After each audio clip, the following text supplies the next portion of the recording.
Beleza, pessoal. Questão 2, FMJ 2025, prova de química aí. Importante, né? A gente tem que olhar aqui que tem esse sisteminha, esse desenho aqui no espaço de resposta. Não sei o que é uma bateria. Tem aqui uma pressão após a faísca, então a gente tem que levar isso em consideração, beleza? No espaço de resposta. A gente vai fazer lá bonitinho. Então vamos lá, tem bastante tempo para fazer a questão, fica tranquilo, lê do começo com calma que vai dar tudo certo. Em um recipiente de volume 10 litros, estão presentes 2 mols de H2, meio mol de gás oxigênio e 2,5 mol de hélio a temperatura de 300 Kelvin. Beleza, então tem aqui um sisteminha, né? Não sei o que é isso. A figura mostra a composição do sistema antes da faísca elétrica ser lançada no interior do recipiente. Então tem um recipiente com H2, hélio e O2. Ele falou aqui as quantidades no texto e aqui só está representado. P igual 12 atmosfera, né? Então isso aqui é um manômetro para medir pressão.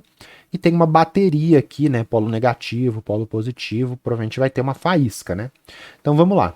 Em determinado momento, uma faísca elétrica é produzida por um gerador e lançada no interior do recipiente, promovendo a reação entre os gases H2 e O2. Após o restabelecimento da temperatura à condição inicial, 300 Kelvin, verifica-se que existe água no estado líquido no interior do recipiente e que a nova pressão do sistema é igual a X. Lá no espaço de resposta está escrito X na pressão. A equação que representa a reação ocorrida é, então, H2 reage com O2 formando água, ΔH de menos 286 kJ por mol. Ou seja, cada mol aqui que reage libera 286 kJ. Então, é uma reação exotérmica, né? Se você já viu um balão de gás hidrogênio explodindo, né? Ele libera calor aí para o ambiente. Faz aquele pull, né? Pega fogo bonitão. Beleza. Então, quando a chavinha aqui fecha, tem a fagulha elétrica, faz o gás O2 e O2 reagir, produz água. Beleza. Considerando que haja excesso de gás hidrogênio na reação, o gás hidrogênio está em 2 mols, está em excesso. O gás oxigênio que tem meio mol é um reagente limitante. Então, sempre que tem alguém em excesso, tem outro como reagente limitante. Qual é a situação que não tem reagente em excesso e reagente limitante? É quando os reagentes estão nas proporções estequiométricas. Então, por exemplo, se eu tenho 2 mols de hidrogênio, eu teria que ter 1 mol de gás oxigênio, porque os coeficientes é 2 e 1. Eu tenho 2 e 1? Não, eu tenho 2 mols de hidrogênio e meio mol de oxigênio. Então está faltando oxigênio. O oxigênio é o reagente limitante e hidrogênio é o reagente em excesso, beleza? Considerando que há excesso de hidrogênio na reação, represente na figura existente no campo de resolução e resposta a composição do sistema após o lançamento da faísca no interior do recipiente. Explique com base no ΔH da reação por que deve-se esperar que a temperatura seja restabelecida antes de realizar a medição da nova pressão. Então, beleza. Representar como que vai estar esse sisteminha depois da faísca. Então, todo o gás oxigênio vai ser consumido, porque ele é o reagente limitante. Então, temas aqui do item A, tá, pessoal? Estequiometria, reagente limitante, reagente em excesso. Não tem que fazer muita conta aqui, não precisou fazer conta nenhuma, mas você tem que entender que o reagente limitante, que é o gás oxigênio, ele vai ser todo consumido. E o reagente em excesso, que está em excesso, vai sobrar. Então, se eu tenho H2 em excesso, na representação da situação final, ainda vai continuar com gás hidrogênio ali. Mas todo o oxigênio, que é o reagente limitante, vai ser consumido. Então, no final, vai ter H2, água que foi produzida, e o hélio, que é um gás ali, que é um gás nobre, que não reage, vai continuar ali bonitinho. Precisa colocar as quantidades dentro dessa representação? Não. Porque aqui ele colocou a composição, ó, H2O2, e não mostrou 2H2, meio O2, ele não colocou 2H2, meio O2, ele não colocou essas quantidades. Então, composição é só você mostrar quem está presente, beleza? Pela figura aqui, antes da faísca, dava para você deduzir isso. Então, reagente limitante em excesso. Físico-química, termoquímica, classificação, por quê? Porque é o básico. ΔH menor do que zero, reação exotérmica que libera calor. E daí? E daí que quando essa reação ocorrer, ela vai liberar calor e vai esquentar os gases que tá aqui. E o que acontece? Ele perguntou por que você tem que esperar a temperatura restabelecer e voltar para os 300 Kelvin. Primeiro, ΔH menor do que zero, libera calor, a temperatura vai aumentar, vai ficar acima de 300 Kelvin, sei lá para quanto que vai. Por que você tem que esperar isso? Aí agora vem a parte de gases aqui também, né? Que a gente vai ter que fazer mais no item B. De transformações gasosas, inclusive. Isso não pediu para explicar com detalhes, mas o que acontece? Quando você esquenta um gás, ele aumenta a agitação das moléculas e ele causa um aumento de pressão. Então, se eu tivesse esse sistema aqui, ó, desse jeito, sem ter reação nem nada, e eu esquento ele, vai causar um aumento de pressão. Para que tem isso daqui? Eu quero o que o pesquisador, a pessoa que fez isso, está querendo fazer? Ela quer relacionar a quantidade de gás aqui dentro pela pressão que ele está medindo aqui no manômetro.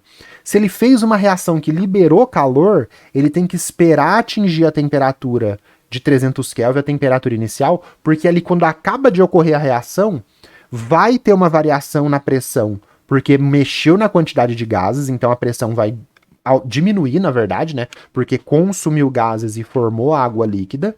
Então vai ter uma redução de pressão.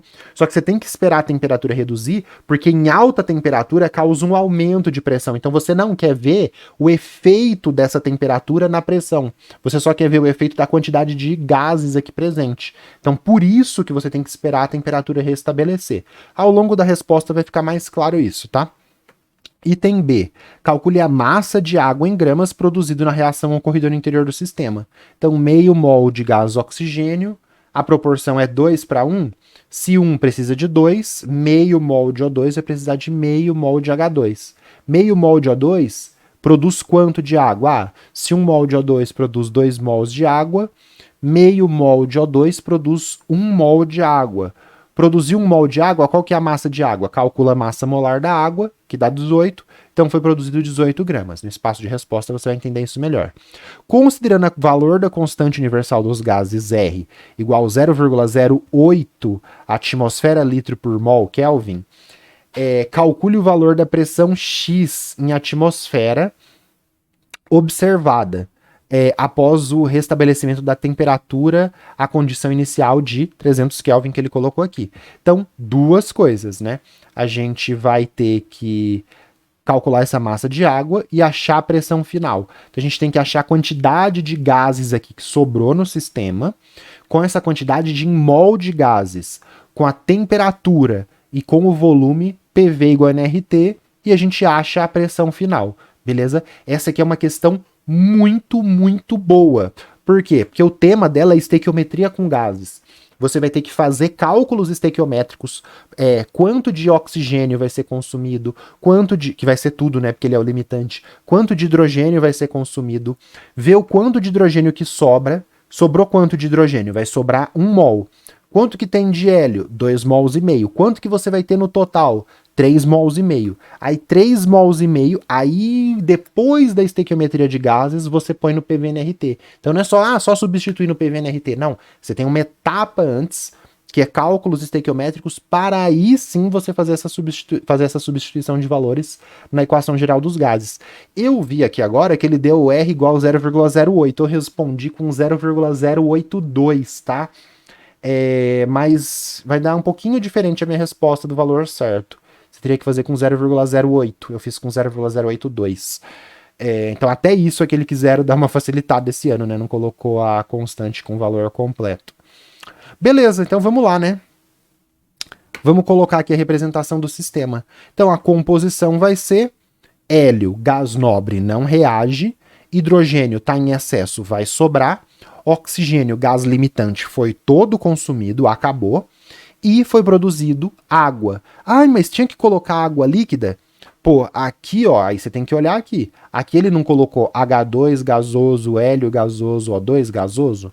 Pô, então você vai ter que colocar aqui na composição também o estado físico para ficar parecido com o que estava ali. Então é H2 gasoso, hélio gasoso, e a água que foi produzida, água condensa, né, vai estar líquida ali, beleza? 7 graus Celsius, né, é 300 Kelvin. Então a água a 300 Kelvin, que é depois que passar a faísca, ela vai estar a 27 graus Celsius, a água vai estar líquida mesmo, tá? Então não pode pôr água gasosa aqui não. Talvez tenha um pouquinho ali, mas o que a gente interessa mesmo é a maior parte que vai estar como líquida, tá bom? Beleza. ΔH e influência aqui, por que tem que esperar? Então vamos lá, vamos explicar isso. Vou fazer em duas partes aqui. Como o valor ΔH é menor do que zero, menos 200 e tanto, é uma reação exotérmica, né? Então a reação de combustão do gás hidrogênio libera calor para o ambiente, aumentando a temperatura dos gases dentro do recipiente. Eu acredito que só essa resposta aqui já seria suficiente, mas eu coloquei uma explicação aqui um pouco mais elaborada. Isso aqui é o rascunho, tá? Isso aqui você não ia colocar. Mas o que acontece? Quando a gente pega a lei dos gases, agora para você entender por que tem que esperar a temperatura voltar para 300 Kelvin. Ele quer determinar a pressão causada pelo H2 gasoso e pelo hélio gasoso. Esse sistema em alta temperatura depois da combustão, gases em alta temperatura e volume constante, ele causa um aumento de pressão. Então o pesquisador que fez isso aqui, ele quer pegar a pressão e relacionar com a quantidade de gases. Ele não quer pegar a pressão e sofrer, presta atenção, e sofrer a interferência da temperatura. Por que a temperatura vai interferir na pressão? Como é que a gente faz? A gente tem a situação antes da faísca, que é essa situação inicial aqui, PV-NIT, e a situação depois da faísca, que seria PF, VF, NF, TF. Ou o pessoal faz só sem o N, né? PVT, Povotó, mas na química a gente tem que usar o N, né? Então, equação geral dos gases, PV igual a nRT. Isola o R, que é constante tanto para antes quanto para depois da faísca. Então, R é igual PV dividido por NT. A pressão no início e a pressão do fim são diferentes, mas o volume fica constante. E vamos pegar uma situação, só para facilitar aqui a análise, em que a quantidade de gases antes é igual à quantidade de gases depois. A gente corta o V e corta o N. Aí o que a gente tem? Que a pressão 1 dividido pela temperatura 1 num sistema inicial vai ter que ser igual à pressão 2 dividido pela temperatura 2 no sistema final. Isso daqui é transformações gasosas. Então o que acontece? Se você aumentar a temperatura do sistema, ó, P2 dividido por T2 tem que dar uma constante. Se você aumentar a temperatura, para manter isso daqui constante, para manter igual a R, se você aumentar a temperatura, você aumenta a pressão. Então, se a gente gerar um gráfico, gera isso aqui, ó. Em maiores temperaturas, a gente tem uma maior pressão. Então, fez a combustão de hidrogênio, o sistema está numa maior temperatura, ele vai causar um aumento de pressão. Esse aumento de pressão, você não quer saber isso. Você quer saber a pressão relacionada apenas a quantidade de matéria. Por isso que você vai fazer uma situação que é pressão dividido por N. E aí o volume é constante, a temperatura é constante. E aí, o que o pesquisador queria fazer? Pressão inicial dividido por temperatura inicial é igual a pressão final dividido por N final. E aí ele olha a pressão, que ele tem um manômetro para medir, e relaciona com a quantidade de matéria. Era isso que ele queria fazer. Ele não queria sofrer essa influência da temperatura. Vou colocar aqui, ó, umas setinhas para a gente ver, ó. Então maior temperatura causa maior pressão. E aí o que eu coloquei aqui para complementar a resposta? Você não precisava por isso, mas só para você entender por que ele espera a temperatura reduzir, porque ia atrapalhar o pesquisador. Então, com o aumento de temperatura, a volume constante, ocorre um aumento de temperatura.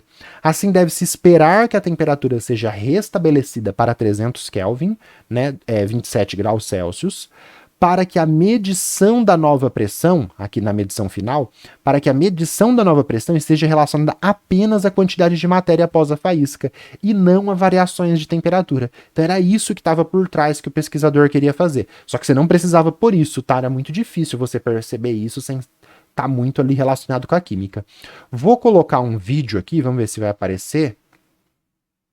Ou eu vou ter que colocar na edição. Ah, apareceu. Que é esse sistema de pressão com temperatura. Esse aqui é o equipamento de Gay-Lussac.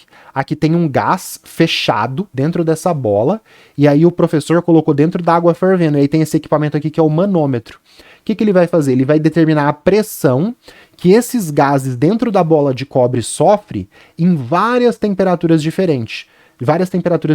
Então, ó, a temperatura de 100 graus Celsius, aquele gás dentro da bolinha tem uma pressão de 948 milímetros de mercúrio. Isso a 100 graus Celsius. Agora ele mergulhou a mesma bolinha com a mesma quantidade de gases constante em água a temperatura ambiente. Água a temperatura ambiente tá... Não, é água morna, perdão.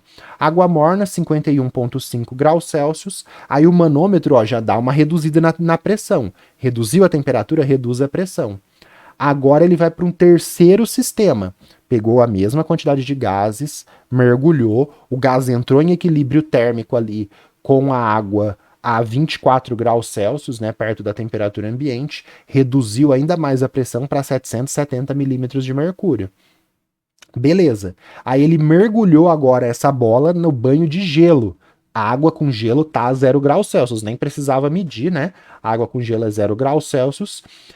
O gás entrou em equilíbrio térmico, a pressão reduz mais ainda. Então, 715 milímetros de mercúrio. E aí ele vai mergulhar agora, o professor, no nitrogênio líquido. Ele não vai pôr o termômetro ali, porque ele sabe a temperatura do nitrogênio líquido.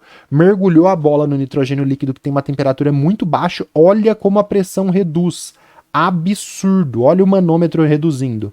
Aí, em menos 197 graus Celsius, que é a temperatura do nitrogênio líquido que está dentro aqui desse frasco Dewar, a pressão caiu muito para 230 milímetros de mercúrio.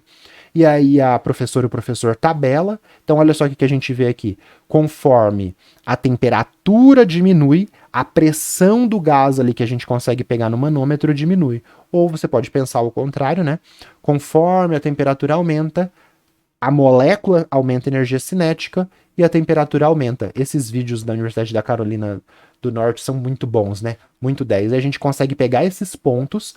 Esse experimento é muito bom, gente. Por quê? Você consegue pegar os pontos de temperatura, pegar os pontos de pressão e pôr aqui no gráfico e fazer esse gráfico aqui. E aí uma coisa aqui, muito 10.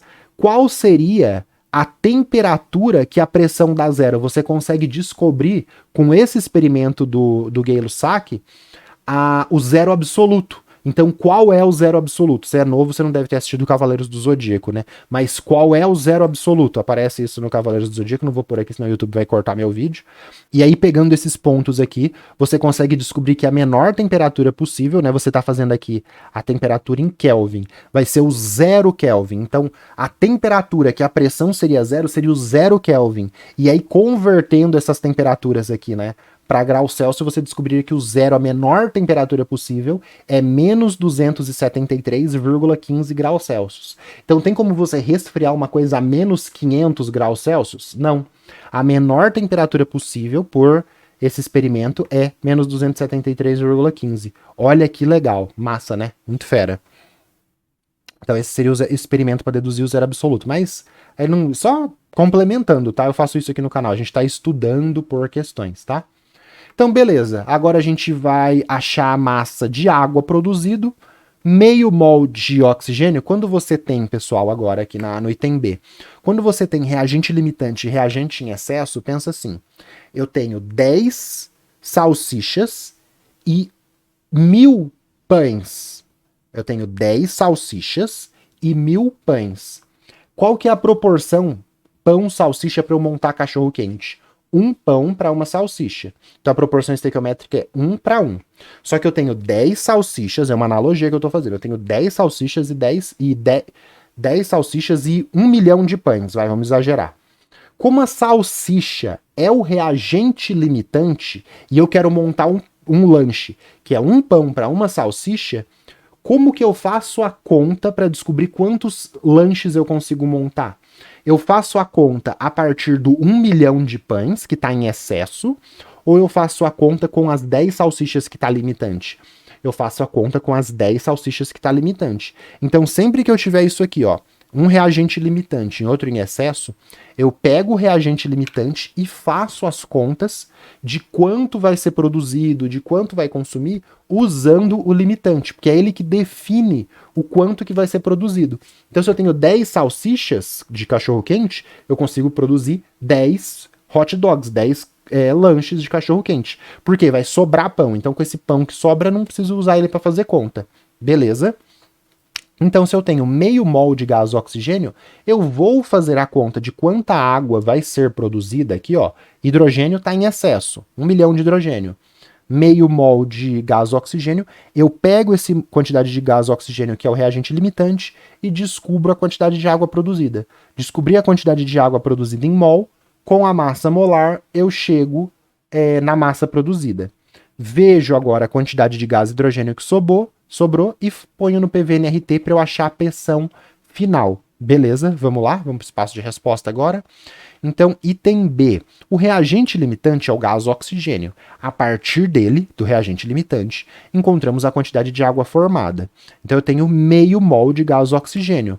Qual que é a proporção estequiométrica lá da reação que estava no texto? 1 mol de gás oxigênio produz 2 mols de oxigênio. Então, cortou mol de oxigênio, meio vezes 2 dá 1 mol de água. Eu quero mol de água? Não. Então, em vez de eu colocar mol de água, eu vou ter mol de água aqui embaixo para cortar. Eu tenho alguma relação mol de água, massa de água? Sim, a massa molar. Aí eu calculo olhando lá na tabela periódica. Massa do hidrogênio, 1. Massa do outro hidrogênio, 1. Massa do oxigênio, 16. 1 mais 1 mais 16 dá 18 gramas por mol de água. Cortou o símbolo mol de O2, cortou mol de água, meio vezes 2 dá 1, 1 vezes 18 dá 18 gramas de água. Então a massa de água formada é 18 gramas. Circulou, fechou, acabou. Fiz um tracejadinho aqui porque vai ter agora a segunda parte. Esse aqui já ficou mais apertado, né? Vamos lá. Meio mol de O2 é o reagente limitante. Ele irá consumir 1 mol de H2. Por quê? Porque a gente viu lá que é 2 mols de H2. Aqui não tem muito espaço para você explicar, não. Você viu que acabou o espaço, né? Então, 1 mol de O2 reage com 2 mols de H2. Tá lá na parte de cima da prova. Se 1 de O2 reage com 2 mols de H2, o meio mol de gás oxigênio que vai ser todo consumido irá consumir 1 mol de H2 pela proporção estequiométrica. Então, restam ainda 1 mol de H2 em excesso, que é esse aqui, ó, que sobra aqui na figura. Então, tem 2 mols de H2, 1 mol vai ser consumido e reagir com o oxigênio e formar água, 1 mol vai sobrar, que está em excesso. Além dos 2,5 mol de gás hélio, um gás nobre inerte, totalizando de forma gasosa 3,5 mols de gases. O que a gente faz? Aplica no PV igual a nRT. Pressão final é o X que a gente quer descobrir. Volume desse recipiente, 10 litros, estava no texto. Número de mols N, 3,5 mol. Nossa, mas eu posso misturar mol de H2 com mol de hélio? Posso. Aqui, pessoal, a gente... Na química do nível médio, qualquer gás a gente pode aplicar no PVNRT de forma igual.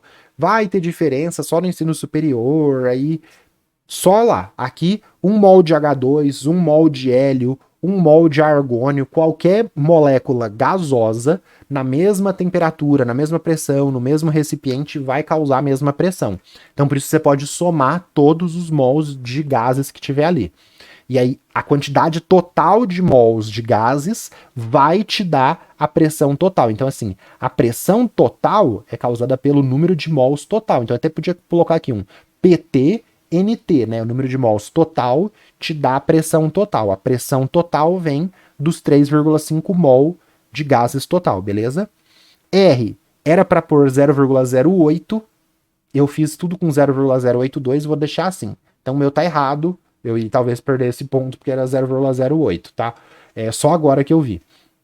Então, 0,082 atmosfera litro dividido por mol Kelvin, por isso que tá menos 1, vezes a temperatura que você esperou restabelecer de 300 Kelvin. Aí o que você faz? Corta o litro, corta o mol, corta o Kelvin, o que sobrou aqui? Atmosfera. Aí você vai fazer a conta. Eu deixei 0,082 também, porque a gente sabe, né, que faz muito exercício de cabeça, que 0,082 vezes 300 dá 24,6. Então era até melhor eles ter deixado 0,082. Então dá 24,6. Como você fez 0,08, teria que dar um valor aqui menor, tá? Aí P vezes 10 igual a 3,5, 24,6, porque a única unidade aqui das vermelhas que sobrou foi o atmosfera. O litro cortou com litro, o mol cortou com mol, que tá mol a menos 1, aqui tá mol normal. O Kelvin é menos 1, cortou com o Kelvin, né? Menos 1 e o outro tá com 1, cortou. Aí você faz essa conta, é 3,5 vezes 24,6 dividido por 10 dá 8,61 atmosfera. Faz um textinho, a pressão final será 8,6 atmosfera. Aqui teria que ser um pouquinho menor, tá? Porque era para usar 0,08, né? Nada a ver fazer com 0,08. Mas beleza, então você fez a conta, chegou aqui, acabou, fechou. Fizemos aí as 4 coisas solicitadas, né? Então você vê que aqui tinha o espaço de resposta, ficou bem apertado, né? Uma questão muito, muito legal de estequiometria com gases, os gases que sobra, determinar a pressão final. Muito boa essa questão aqui da VUNESP. Quem faz essa prova aqui da FMJ tá de parabéns. Muito boas questões. No ano passado estava excelente as questões, esse ano também. Então, sugestões agora para você finalmente. Uma questão da Santa Casa, que também é banca VUNESP, de transformações gasosas, né? Então, situação antes, situação final, Pivniti, Povonotó, substituir, chega na resposta, treinar essas transformações gasosas que a gente viu aqui bem legal. E uma questão de 2024, do ano anterior da Faculdade de Medicina de Jundiaí, de estequiometria com gases também, mas aqui envolvendo rendimento, e tem questão de explosão também, bem legal, e você treina com mais exercícios para você chegar 0 bala aí para a prova, beleza? Vamos continuar? Vamos para a próxima?